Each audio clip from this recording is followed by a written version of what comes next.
What would happen if God asked you to build a gigantic ship, in the middle of nowhere? It changed the destiny of humanity, and you'll understand why. The world was corrupt. Violence, selfishness, and destruction dominated the earth. God saw that the human heart had completely turned away from his creation. But in the midst of the darkness, there was a righteous man, Noah. He walked with God, and because of that, he was chosen for an impossible mission to save life on earth.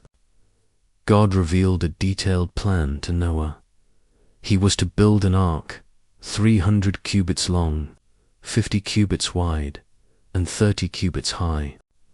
The wood referred to in the Bible as gopher intrigues scholars to this day.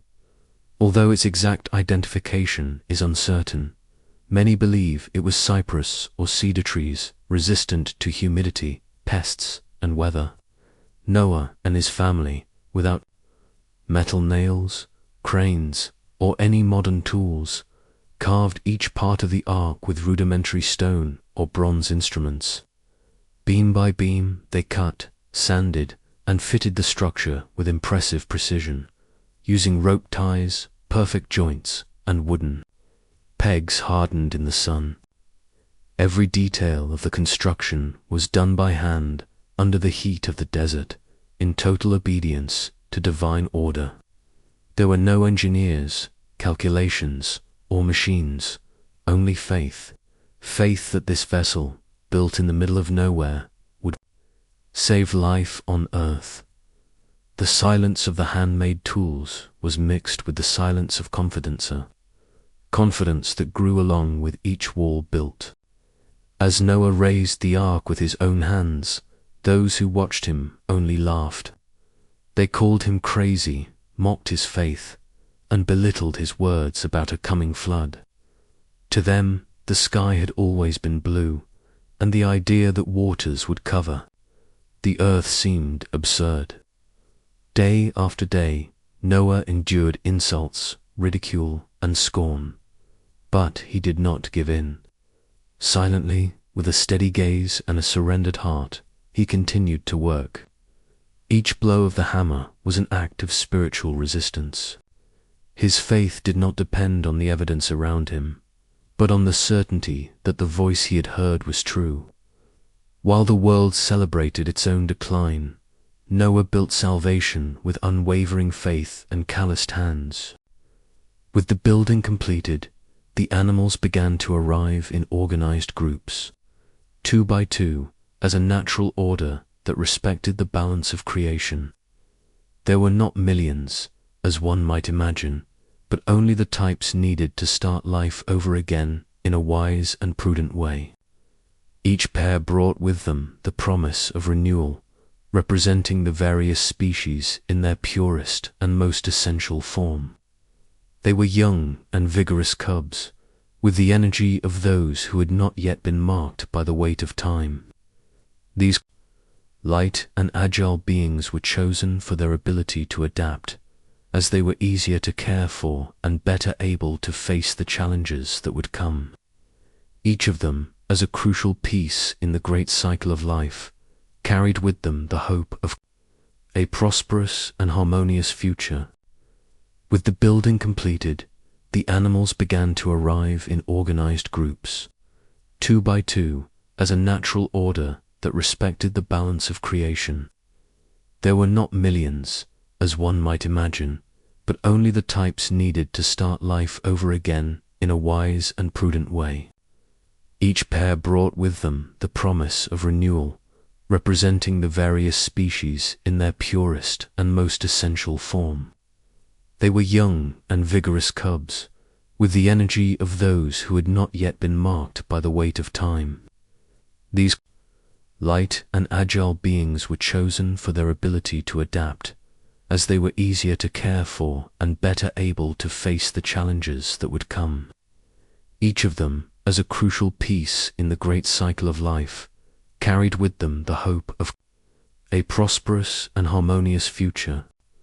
Noah, in his wisdom and unwavering faith, carefully stored a vast amount of dry food for himself and the animals, ensuring the survival of all during the long period inside the ark.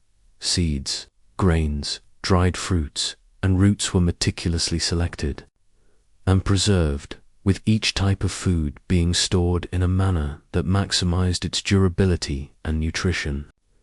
The reserves were divided into categories, taking into account the dietary needs of each species, with herbivores requiring larger amounts of vegetation, while carnivores required specific provisions. The logistics of organizing and transporting this enormous amount of supplies was a miracle in itself, as everything was done without haste, with meticulous planning and in a limited space. Each grain and root was blessed with a purpose, reflecting not only practical preparation, but also absolute trust in a divine plan that would ensure the preservation of all creation. The ark, with its precious cargo, became not just a shelter, but a sanctuary where Noah's wisdom and divine providence intertwined to ensure the continuity of life. Then the sky, which had seemed calm until then, was filled with dark, heavy clouds, and the rain began to fall.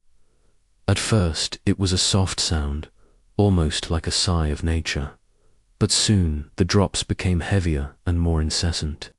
For 7 long days and nights, the earth was invaded by a relentless rain, each drop a promise of simultaneous renewal and destruction. As the days passed, the rhythm of the rain intensified, and the waters began to rise, taking over the lands and familiar landscapes, swallowing everything as they advanced. Then the sky opened up in an even greater fury, and the waters became a raging, relentless sea. For 40 days and 40 nights, the forces of nature were unleashed, and the earth was covered in raging waters that washed away everything, while the ark floated on the waves, protecting the survivors of the catastrophe. The vastness of the flood was a sign of a new beginning, but also a reminder of the overwhelming power of the divine, who, in his mercy, purified creation. The mountains, once imposing and impassable, disappeared beneath the turbulent waters, their forms now hidden in the depths of the flood. The sound of the people's cries, desperately calling for salvation, was lost in the immensity of the storm, muffled by the overwhelming force of the sea. The cities and towns, the fields and forests, were swallowed up by the fury of the waters, leaving behind an emptiness and endless desolation. However, in the midst of this devastation, the ark continued its silent journey, defying the forces of nature, floating in the absolute chaos. It was the only safe refuge, a symbol of resistance and hope in a world now submerged. Within it, life persisted, preserved by a divine wisdom that sealed the fate of creation, protecting the species and the chosen ones, while everything around it disintegrated, consumed by destruction. Inside the ark, darkness seemed to envelop everything, interrupted only by the soft light of the lamps, which flickered like a small beacon of hope in the midst of the vastness of the eternal night. The atmosphere was heavy and stuffy, with the constant smell of wood and animals mixed with the humidity of the surrounding waters.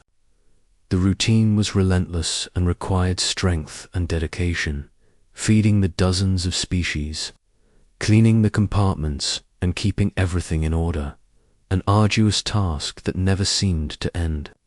Each day dragged on with the same diligence, with no promise of relief, while the muffled sounds of animals and the murmurs of Noah and his family filled the space.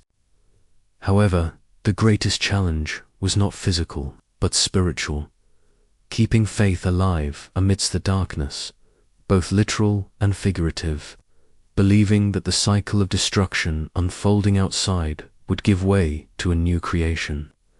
Each dawn was a conscious effort to keep hope alive, one day after another, in a world that seemed to have been forgotten, but where life still persisted, guarded under divine protection.